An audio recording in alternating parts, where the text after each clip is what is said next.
Okay, here we have this really amazing little dog, Heist. And I'm going to talk to you a little bit about why I think it's really important for dogs to learn to stand still and actually stack in a very specific position.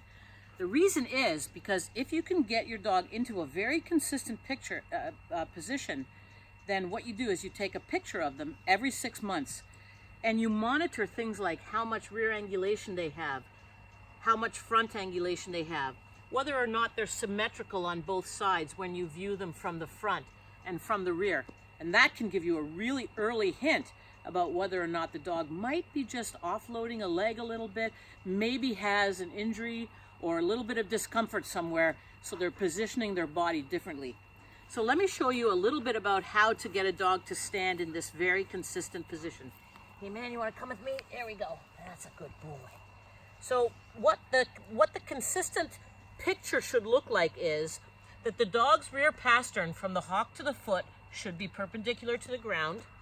The dog's radius and ulna, which is between the elbow and the carpus, should also be perpendicular to the ground.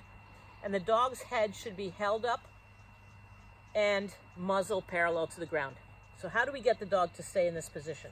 Actually, we had a little 5-month-old puppy today, and after about 20 minutes or so, that dog was standing like a rock. So it's not difficult at all to do. A few tips though, you kind of have to be a little bit patient. Don't move quickly, just move with the dog a little bit. If the dog fusses, of course you're going to be firm, but you're not going to be pulling him around or anything. You're just going to be making gentle movements. So here's the key. We want the collar up under the dog's chin and back behind the ears. And sometimes with a dog with lots of coat like this, you kind of have to push some of the coat down away from the collar.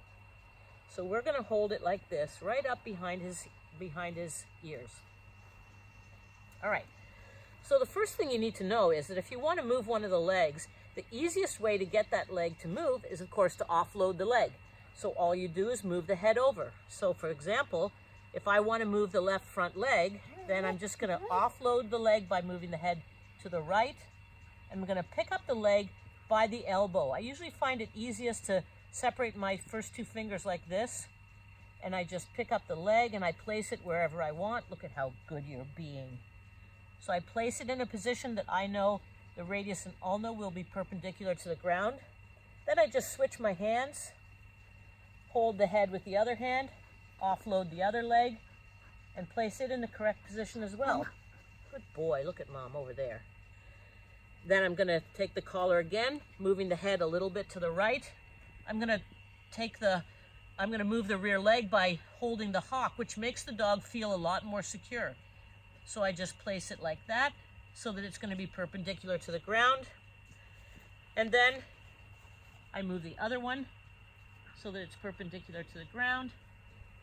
And now the last thing I want to do is get the head set up correctly.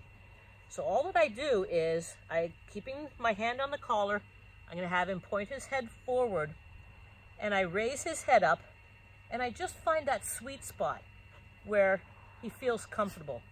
And now our dog is in a perfect position to take a photograph for that few seconds, right, man? Just for those few seconds, that's all we needed. Okay, go say hi to mom.